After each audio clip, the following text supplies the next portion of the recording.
M'han encarregat que us parli, que doni resposta a aquesta pregunta, que és com transformem les iniciatives comunitàries, desafiaments i oportunitats. La meva idea és avui centrar la meva ponència en un cop la majoria d'entitats heu participat d'aquesta crida, on heu treballat reptes, on heu treballat com podem transformar, cap a on ens podem alinear estratègicament pel futur que ve, doncs intentar fer una mica de resum, fer una mica d'anàlisi del que s'ha fet i parlar-vos sobretot en quin món vivim, quina societat ve i com ens podem preparar pels reptes que ens venen de futur. Una mica intentaré parlar-vos d'això. Volia començar utilitzant aquest llibre, no sé si alguns el coneixeu, és Sapiens. És un llibre molt recomanable, fa una història de la humanitat amb 400 pàgines, és molt agradable de llegir-lo, fa una mica el passat, el present i cap a on anem. En aquest llibre, l'autor, Yuval Noah Harari, ens explica un punt molt important de la humanitat, que és quan els homínids passen a ser Homo sapiens. En aquest moment, els homínids tenien un període de gestació que ja era bastant més baix que la resta d'animals i quan l'homínid passa a caminar a dues cames, el que passa és que el temps de gestació es redueix molt. I llavors és l'animal que té més, l'ésser humà passa a ser l'animal que té més capacitat cerebral, però que neix amb menys període de gestació i per tant amb menys connexions neuronals. S'entén? És a dir, és el que té més capacitat cerebral però el que neix amb menys connexions en el cervell. Què implica això? Que l'educació és fonamental pel futur de l'ésser humà. El període de socialització i d'educació és l'animal que més queda determinat per aquest període d'educació. Això ha fet que al llarg de la història l'educació sigui un element bàsic. El que passa és que hi ha un moment de la història en què això se li dona una volta més, que és amb la industrialització.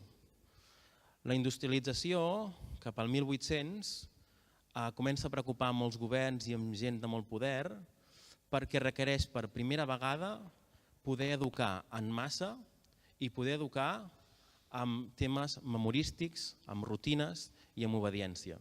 Això segur que molts de vosaltres ho heu escoltat. Què és el que es fa des dels governs? Es construeix per primera vegada sistemes per educar, és a dir, comencem a sistemàticament educar en massa la població. És la primera vegada en la història que passa això.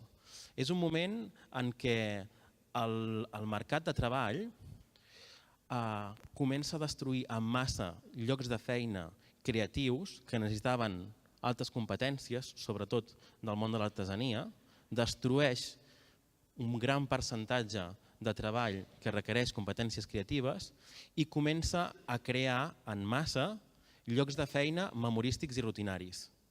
Per tant, destrueix la creativitat i creem moltes feines de rutina. Per què us explico això? Perquè ara està passant exactament el contrari. El mercat de treball està destruint en massa llocs de treball rutinaris, memorístics i d'obediència i està creant molts llocs de treball que requereixen creativitat, intel·ligències múltiples, competències relacionals. I per tant, és el primer cop en la història de la humanitat que com a societat necessitem sistemàticament educar amb intel·ligències, amb competències relacionals, en creativitat. És el primer cop en la història que tenim aquest repte. I la veritat és que no sabem ben bé com fer-ho. Sí que tenim algunes certeses. Per exemple, l'àmbit comunitari, les entitats que esteu aquí, és un element fonamental per poder fer això. Això sí que ho sabem. Ara, com es concreta això, encara no ho sabem.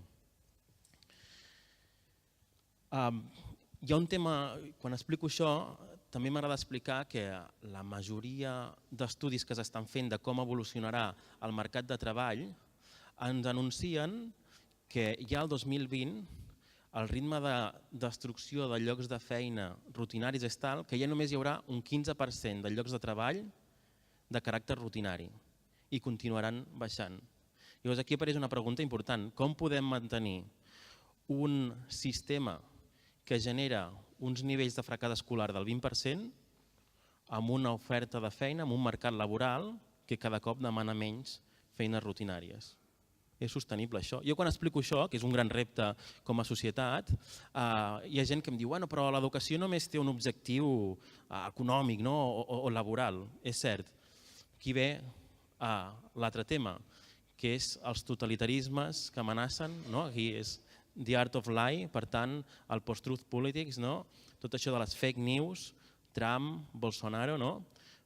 Totes aquestes iniciatives polítiques que ens amenacen com a societat per simplificar en extrem la realitat en què vivim. També per això necessitem educar, no? Sistemàticament amb competències molt múltiples, amb intel·ligència relacional, amb creativitat, amb tots aquests elements. Per tant, hem parlat de les persones, dels orígens de la humanitat, del sentit que té l'educació, però i la societat? Com és? Com evoluciona la societat? Cap on anem?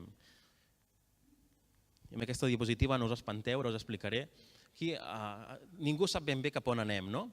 Però tenim algunes pistes. Aquí a l'esquerra us he posat un autor que es diu Friedman, és periodista, té un llibre que ha tret fa poc, que explica que la societat té 3 pulsions, té 3 acceleracions que l'estan transformant molt. Que és el canvi tecnològic, que el canvi tecnològic ens està apoderant però també comporta molts riscos. Hi ha la globalització del mercat, però també hi ha la connexió de totes les societats a nivell mundial, i hi ha el canvi climàtic. Són 3 acceleracions que es barregen entre elles i que després tenim altres autors que concreten això i diuen i això en les persones es concreta en 3 grans canvis. El primer dels canvis és diversitat de funcions. Cada vegada hi ha més funcions, es multipliquen. Abans, una persona podria ser 4, 5, 6 coses, ara podria ser centenars de coses, milers de coses. I a més, hi ha moltes d'aquestes funcions que se les van quedant els robots i la tecnologia. Per tant, cada vegada hi ha més funcions. Això ens suposa una sèrie de reptes com el que parlàvem ara, l'educatiu, no? Com ensenyem, com aprenem en aquest entorn. Després hi ha una altra gran pulsió, un altre gran canvi que ens afecta com a persones, que és que cada vegada les decisions estan més descentralitzades. El mercat és un gran exemple. El mercat fa que tothom haguem de decidir, que tinguem molt més poder de decisió. I aquest poder té una part bona però té una part dolenta. Té una part del que se'n diu la tirania de les petites decisions, que és allò, el documental aquest de TV3 que ens parlava de què passa quan comprem un alvocat, que al final té un gran impacte amb el medi ambient, hi ha unes màfies que hi ha al darrere, o què passa, per exemple, no només en temes de mercat, sinó què passa amb la segregació escolar. La segregació escolar és que tothom està escollint, prioritzant a quin centre vol que vagi els seus fills i el que acaba resultant de bones i honestes decisions de cadascú de nosaltres és que hi ha centres que estan molt segregats. I això és molt difícil de resoldre perquè no hi ha un causant concret, no hi ha un govern que hagi decidit que aquella escola sigui segregada. És una cosa que s'ha generat amb moltes petites decisions. I finalment hi ha la urgència i la instantanietat. La tecnologia ens està portant aquesta urgència constant i què és el que passa? Que en un context d'urgència i instantanietat, la part del cervell que s'activa és la part reactiva i emocional i no la part racional i reflexiva. I per tant això comporta que estem prenent moltes decisions sota una lògica reactiva i no pas reflexiva i racional.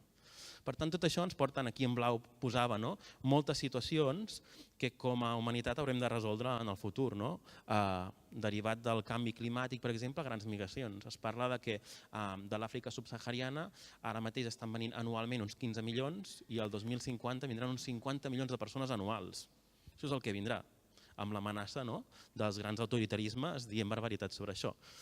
Aquest és el repte que tenim, o la infoxicació, el munt d'informació que volem comunicar al barri, que farem un acte i és molt difícil comunicar-ho perquè no arriba, perquè està tot ple d'informació. Doncs bé, d'aquí hi ha una pregunta molt important, que és si davant de tot això que ens ve, reaccionem, ens adaptem o realment intentem reconfigurar les acceleracions. I aquí és on una altra vegada les comunitats, les entitats i l'educació tenen un paper fonamental. Per preguntar-nos si reaccionem, si ens adaptem o si reconfigurem, podríem fixar-nos en grans models, en grans ideals, però això sol ser una amenaça important. Hi ha un autor, el Zizek, que diu això de buscar grans models és com un tren que va per dins un túnel buscant el gran ideal, que és la llum que hi ha al final del túnel, i quan ha arribat al final del túnel i veu la llum, resulta que és un tren que ve en direcció contrària i xoquen. Per tant, vigilem amb això. Vivim en un món complex, per tant, què és el que podem fer si no podem tenir grans ideals? 3 idees d'entrada importants. Primer, s'ha d'explorar. Es tracta d'anar explorant, provant coses, fent plans pilots, anar provant. Segon element important, tot passa per reforçar la comunitat, ampliar el capital relacional i el capital social de les societats. I tercera, educació no per fer que tinguem unes societats obedients, sinó per capacitar, sinó per transformar. 3 primeres pistes.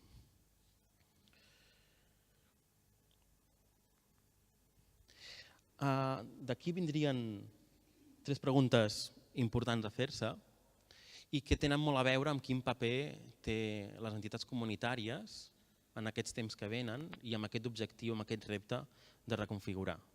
Preguntes com millorem les iniciatives que estem fent perquè multipliquin les oportunitats educatives i per tant puguem transformar. Què en sabem dels projectes socials i comunitaris que tenen èxit quan intenten transformar? Quines són les palanques? Qui ens ajuda a transformar?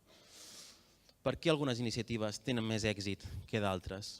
Què obstaculitza la transformació i què ajuda a transformar? Què hem de plantejar estratègicament en els projectes perquè tinguin èxit i siguin transformació? Són preguntes molt difícils de respondre, però hi ha diversos autors que s'han arremangat i han començat a analitzar tot de moviments socials, tots d'entitats comunitàries, projectes, per intentar donar resposta a això. Jo ara el que us explicaré seran 6 elements estratègics que llegint aquests llibres, aquests autors, 6 elements importants que coincideixen en aquests autors. Els autors estan citats, per tant, si voleu buscar informació en podeu buscar més per internet, hi ha molta informació. El primer element important, el consens és clau per poder tenir èxit. Les iniciatives que no treballen bé el consens no tenen èxit. I aquí hi ha un tema important. Les iniciatives comunitàries solen estar plenes de gent molt raonable, que llegim, que mirem dades, i per tant intentem buscar l'argument i interpel·lar a la gent, sobretot amb les dades. Això és important en un determinat perfil de gent, però no a tothom això és el més important. De fet, hi ha molts autors que ens diuen que la part emocional de fet és més important a l'hora d'interpel·lar una persona que no pas guanyar amb arguments. Què és el que vull dir amb això? Que quan volem generar un gran canvi és important tenir dades, és important tenir evidències, però no és suficient. Sobretot ens hem de preocupar de tenir aquesta part que va més enllà de les dades i que va de generar consensos. Per tant, això, les certeses absolutes i l'evidència són necessàries però no suficients per moure comunitat. És vital teixir aliances i generar grans consensos, però sí que cal apuntar alguns riscos a l'hora de generar aquests consensos. El primer és centrar-se massa en el què volem fer i no tant en el per què. Per tant, és important ressaltar la finalitat. Quina és la necessitat a la que volem donar resposta? Per què li estem plantejant això a la comunitat? I no tant l'activitat concreta que volem fer. L'activitat concreta que volem fer la majoria de vegades no s'acaba entenent, no li veiem profunditat i a més fa que la gent es divideixi. Per tant, és important, quan volem generar consensos, fixar-nos molt en la finalitat, en la missió, en la visió, en el per què ho volem fer. Segon risc molt relacionat. Fer un collage. Anem a treballar la missió de l'entitat o la missió del projecte i fem mitja pàgina de text posant un collage de coses que a tothom ens preocupen. No, intentem anar més enllà d'aquest collage. La missió no és una suma de petites coses, és allò, el mínim comú en què tots coincidim. I finalment, fer aquestes missions o aquests consensos en els despatxos. Cal sortir dels despatxos, cal sortir dels que som sempre i anar a preguntar a la gent. És un procés, això que diuen els anglesos, iteratiu, d'anar i tornar, preguntar, entendre què és el que li preocupa a la gent i per tant a partir d'aquí generar el consens. I aquí us apunto 5 elements importants a l'hora de generar consensos guanyadors que moguin a la gent. Primer, han de tenir al darrere principis i valors, que és el que activa la gent, perquè se sent interpel·lada. Evidentment, sempre han d'estar basats en evidència, informació i dades, no ens podem basar en necessitats que en realitat no existeixen. Hem d'acabar sempre tenint en compte el tema del poder i la influència, és a dir, hem d'acabar convencent a gent amb certa influència en la comunitat o en la part política perquè ens ajudi a donar-li la volta. Ha d'estar sempre fet a partir d'allò que interpel·la i emociona la gent i per tant necessitem teixir aquest consens des de la proximitat i finalment necessitem que els consensos es puguin explicar amb una frase o dues frases com a molt. No podem tenir un consens, un missatge de consens, una missió que sigui mitja pàgina de Word perquè serà molt difícil de reproduir i de transferir. Per tant, aquest és el primer element important, el consens. Segon element important, que les nostres organitzacions i els nostres projectes siguin el més inclusius possibles. Els projectes que tenen més impacte social són els que cuiden més les seves bases i generen comunitat. No per ser pocs i molt convençuts i dir mira que malament ho fan els altres o mira que no funciona, les coses aniran bé. Hem de sortir fora. I aquí un element que potser ajuda, la participació no vol dir que obrim les portes. La participació vol dir que pensem en aquella pluralitat de perfils que pot ajudar en el futur i a la comunitat i anar-los a buscar, anar-los a captar. Per tant, ens hem d'aturar a pensar estratègicament qui participarà. De fet, quan simplement obrim portes per participar, el que acaba fent és que només ens venen pocs perfils molt centrats en determinats temes i que acaben generant dinàmiques que fan que generen rebuig a que vingui nova gent. Per tant, cal pensar estratègicament en quins perfils volem. Aquí n'apuntava alguns, no? És a dir, hi ha gent que fa molt bé comunitat, hi ha persones que tenen molt capital relacional, hi ha persones que tenen molts coneixements i expertesa en temes molt diversos, hi ha gent que té capacitat logística i és molt bona en això, hi ha gent que fa que les coses passin. Anem pensant en tots els perfils que podem anar integrant en la nostra entitat. Jo llegint algun dels projectes que heu fet, això ho veia molt en molt dels projectes. Anem a buscar quina és la gent, quin tipus de voluntaris, quin tipus de persones ens podran ajudar a respondre a necessitat, ens podran ajudar a aquest perfil d'infants i adolescents. Doncs és això. I una part important, també participar i incloure no vol dir sempre que tothom hagi d'ajudar-nos a reflexionar o ajudar-nos a decidir coses importants. És important, sobretot, hi ha gent que té moltes energies, moltes ganes i els hem d'ajudar a canalitzar aquestes capacitats i energies. Participar no implica només participar de reunions de reflexió. Hi ha gent que el que vol, hi ha gent que entén participar com que els ajudem a canalitzar les seves energies. Per tant, tota aquesta lògica d'inclusió ajuda també, és comuna en els projectes que transformen en èxit. Tercer element important és aquesta metàfora, no sé si l'heu escoltat, de com es menja un elefant per trossos, diguem. És una mica animalada aquesta metàfora, però s'explica molt per fer entendre que quan tenim aquests grans projectes que ens imaginem, totes aquestes idees superimportants, però molt ambicioses, les hem de trossejar part per part i anar a buscar quins són els elements que desencadenen la transformació.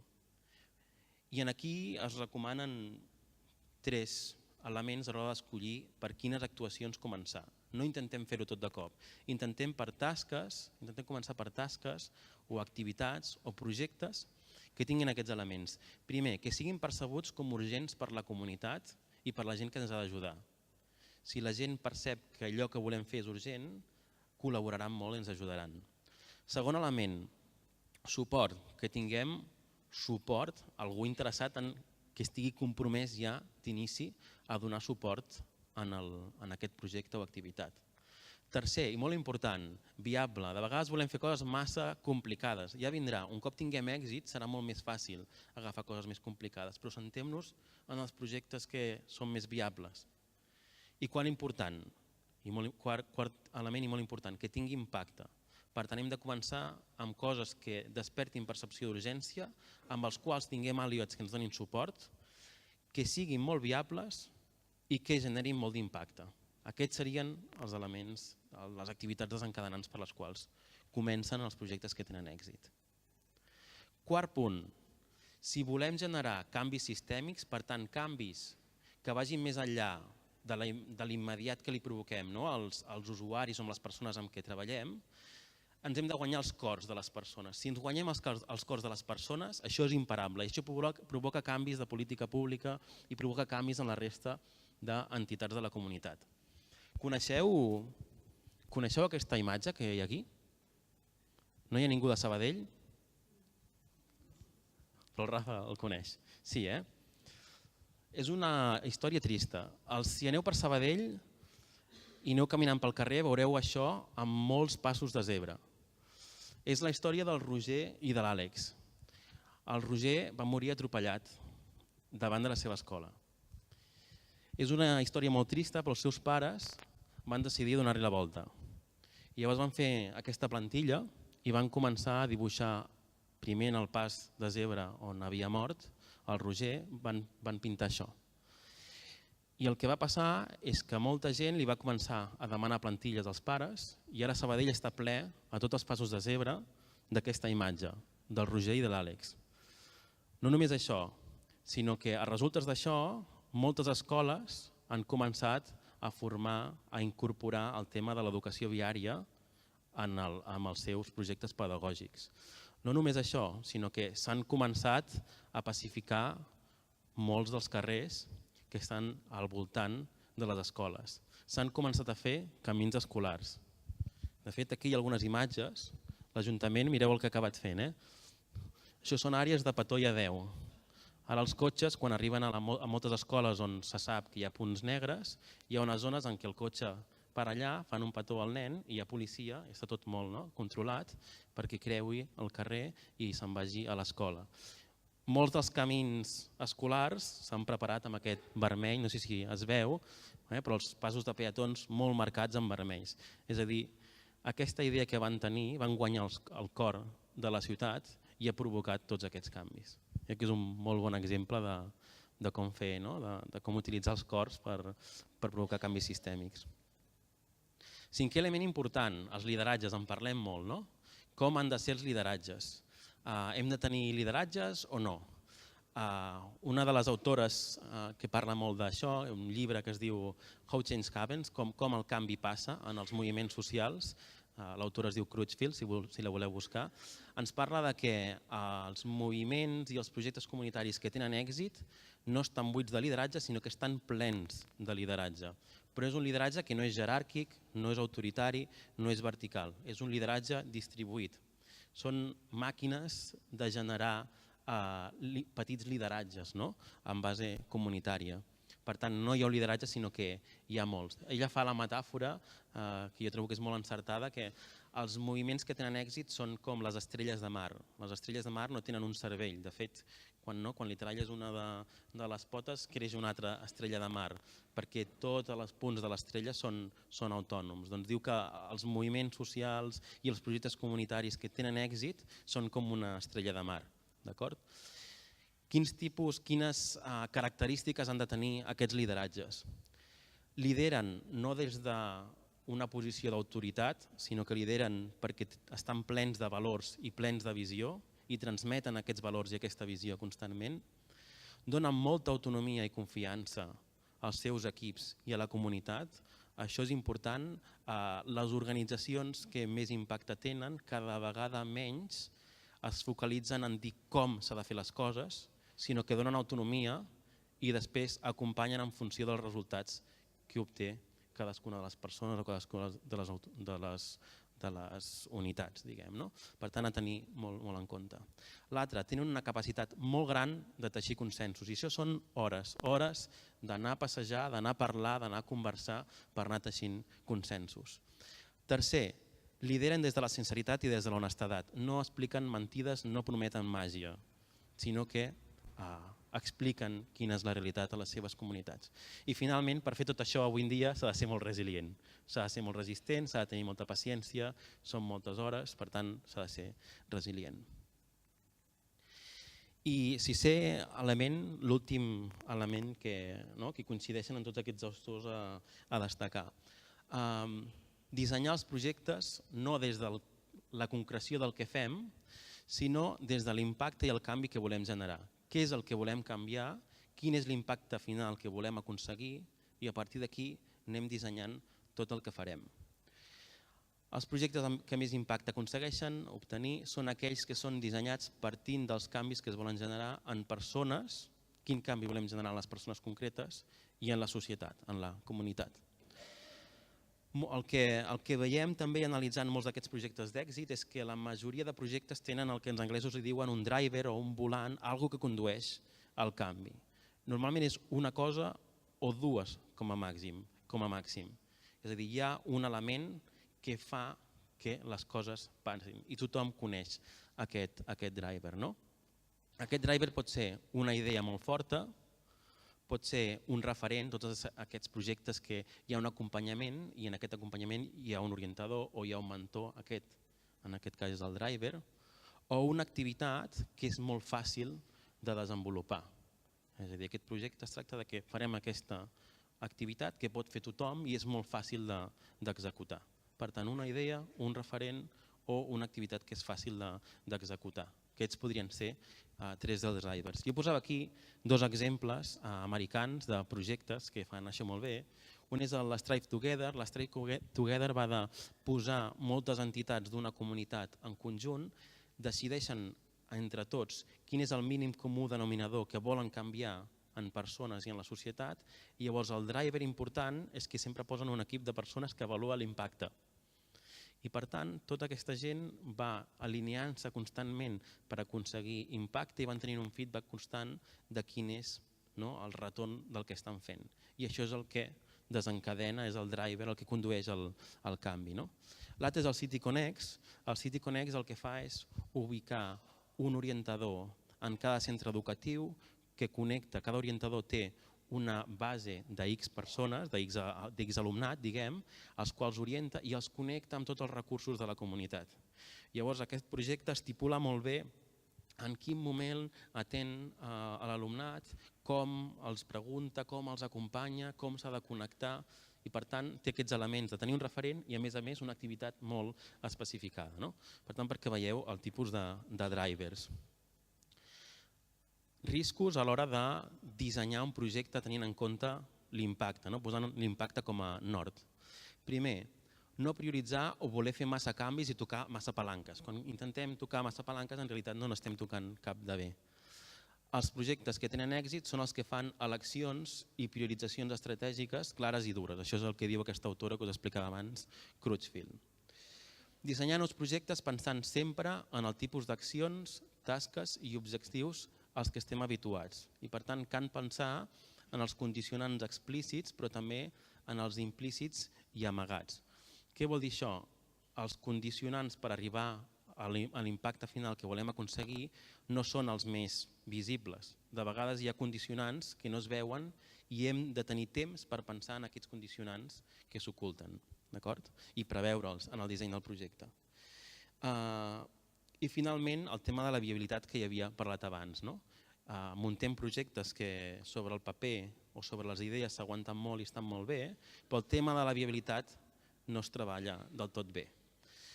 I per acabar una mica en aquesta línia de com dissenyar els projectes en base a l'impacte, teniu aquí aquest esquema d'uns autors, són Kania, Kramer i Senys, com que les diapositives estan penjades a internet, doncs ho podeu mirar amb més deteniment, però els que diuen és que quan dissenyem un projecte i posem el nord clar en el canvi que volem generar, hem de pensar en 3 nivells i 6 condicions per aquest canvi. El primer nivell és el més explícit, el segon nivell té 2 condicionants que són semiexplícits i l'últim nivell, que és el més transformador, és molt més implícit, és molt més amagat i cal buscar-lo amb més deteniment. Què tenim a nivell de canvi estructural?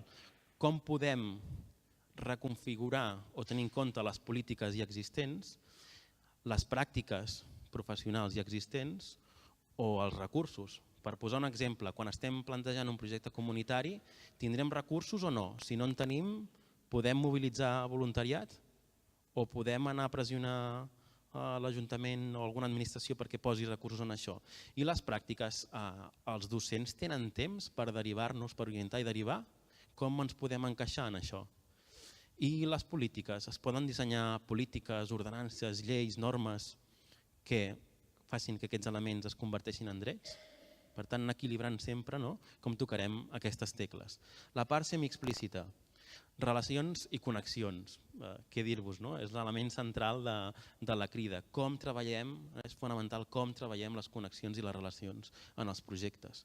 Les dinàmiques de poder, com intentem que gent amb influència, no vol dir poder econòmic només o poder polític, gent influent, com aconseguim que gent influent o organitzacions influents ens donin suport i empenyin perquè el que volem fer passi. I finalment, molt important, els models mentals. Com plantegem, com expliquem la nostra història. Si anem explicant només una activitat que fem, el que deia al principi, bueno, mira, està bé. En canvi, si el que diem és que estem treballant perquè al nostre barri, el dia de demà, no hi hagi fracàs escolar i perquè aquells nanos que podrien ser enginyers, metges o el que sigui amb valor, diguem, doncs ho puguin ser, és molt diferent explicar una història que l'altra. Per tant, sempre apel·lar a aquesta finalitat, aquest per què. I amb això arribo al final. Moltes gràcies.